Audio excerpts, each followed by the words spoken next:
quarto ano, preparados para a nossa aula de história? Vamos lá? Livro de História, página 6. E o conteúdo de hoje é a nossa história. Vamos lá? Bom, nossa história há 125 anos. Sexta-feira, 14 de novembro de 1890. Telegrama, feito em Buenos Aires, dia 13. O governo da República decretou que, em homenagem ao Brasil, pelo primeiro aniversário da proclamação da República, fosse feriado nacional em todo o país no dia 15 de novembro corrente. Diário de Pernambuco, Recife, sábado, 14 de novembro de 2015. Então, o que isso quer dizer? Isso era um telegrama, um comunicado que foi usado lá em 1890 para falar sobre a proclamação da República.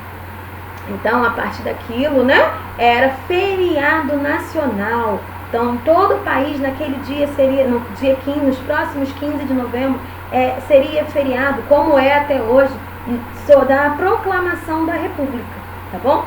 Então, isso aqui, o que eu posso entender com isso aqui? Isso é um telegrama, mas poderia ser um jornal, poderia ser uma foto, poderia ser uma carta. Isso aqui é uma fonte histórica, é um documento, é algo que conta a história que já passou, tá bom?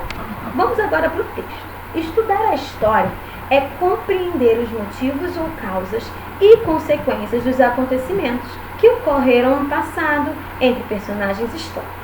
Então, estudar a história, nós iremos entender os motivos e consequências do que aconteceu no passado, tá bom? É preciso entender também que as atitudes e as decisões e os feitos de tais personagens históricos foram norteados por seus respectivos interesses. Assim, para compreender a história, é preciso também compreender os interesses dos personagens envolvidos em cada fato histórico. Então, por exemplo, cada fato histórico aconteceu por interesse daquele personagem, tá bom? É isso que a gente precisa entender, que a proclamação da República aconteceu por um motivo, que os personagens tinham os interesses dele. Assim como, deixa eu ver, a eleição de um presidente aconteceu por conta de um motivo. Aquela população escolheu aquele presidente, tá? Tudo que aconteceu no passado tem interesse, tem um porquê, tem motivo, tá? Bom, isso aqui é muito importante. Os fatos históricos são relevantes para a vida de uma pessoa ou de um grupo de pessoas. Assim, eles podem ser importantes para a vida de pessoas que fazem parte da mesma família, que moram na mesma cidade, no mesmo estado ou no mesmo país, que participam de um mesmo grupo social, da escola, da igreja, de um time de futebol, time de dança e várias outras coisas. Então, fonte histórica é algo muito importante para determinadas pessoas ou para um grupo de pessoas. Por exemplo, você se lembraria do dia do seu nascimento? Você consegue lembrar? Não. Ninguém lembra do dia do próprio nascimento. Porém, a maioria dos pais, a maioria das famílias, possuem fotografias, possuem vídeos desse momento, Algum registro desse momento a sua família provavelmente tem. Essa foto, esse vídeo é a fonte histórica do seu nascimento. Porque daqui a algum tempo você vai poder contar para os seus filhos, para os seus netos, enfim. Então, a foto serve de fonte histórica. Poderia ser também uma carta, poderia ser o dia, um exemplo. Aconteceu, vocês já ouviram falar quando o avião colidiu com as Torres Gêmeas e houve que eles caíram lá nos Estados Unidos, tal. Você saberia essa história se não fossem os jornais, se não fossem os arquivos, se não fossem as fontes históricas? Não, porque você não era nascido nessa época. Então, mesmo você não nascendo nesse momento da história, você consegue entender o que aconteceu porque existem fontes históricas, entrevistas, jornais, fotos, tá? Eu dei o exemplo do seu nascimento, que é importante para você, para sua mãe, para seu pai, enfim. E já o exemplo das Torres Gêmeas é importante para muita gente, é importante para o mundo, para que entenda o que aconteceu. Então, essa é a importância das fontes históricas, porque apesar do tempo passar, você não ser nascido ou acontecer alguma coisa, enfim, a fonte histórica vai estar lá. Então, a história sempre vai ser contada, tá? Enfim, é necessário que você consiga determinar quem ou quais são as pessoas para quem o fato histórico é importante. No caso do seu nascimento, para você e para sua família. No caso do outro exemplo que eu dei, para o mundo. Tá?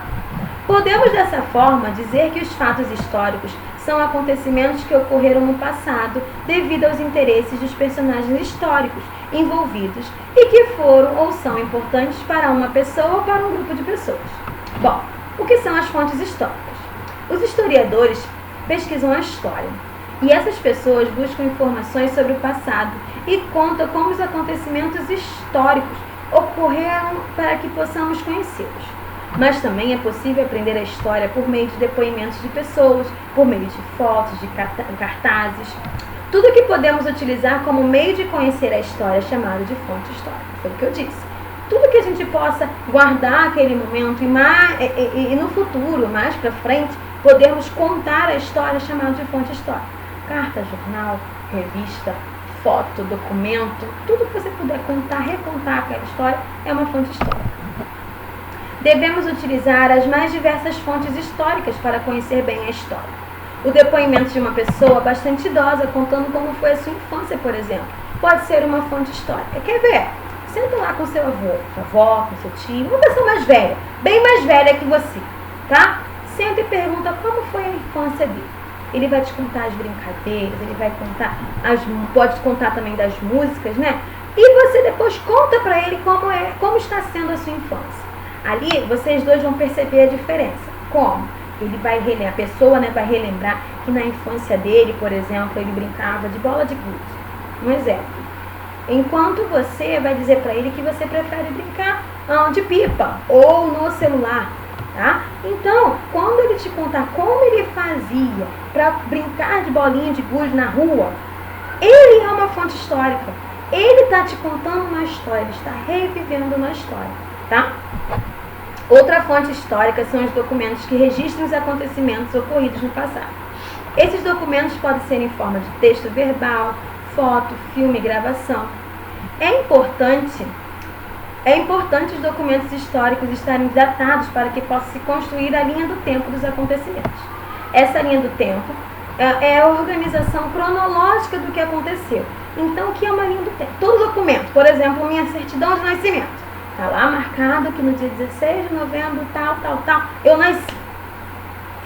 Se ela não tivesse essa data, poderia ser que aquele dia, aquele ano, enfim, ficasse esquecido. Assim é com textos. É legal a gente colocar, bem legal, colocar a data nas fotos. Se você tiver o costume de revelar as fotos no papel, escreve atrás. Mas também temos a questão hoje das mídias, das redes sociais, né? Que mostram pra gente quando que a gente tirou aquela foto. Então, tudo que é datado, tudo que tem data, elas servem para a nossa linha do tempo. Por exemplo, vou fazer a minha linha do tempo agora. Eu nasci no ano de 1993. Bom, minha linha do tempo começa naquele ano. Lá no ano 2000, eu aprendi a ler. Bom, então olha o salto que eu dei. Por que eu sei que no ano 2000 eu aprendi a ler e a escrever? Porque eu tenho um documento que comprova, eu tenho a minha provinha, eu tenho a minha prova, eu tenho um relatório que a professora fez e colocou a data. No ano de 2012, eu me formei. Como que eu sei disso? Tenho um documento com data. Assim também é a vida de vocês. Fotos, documentos, relatórios, tudo isso que tiver data, nós podemos fazer uma linha do tempo, tá bom? Agora é com você, vai realizar agora as atividades propostas com bastante atenção, tá? Até a próxima!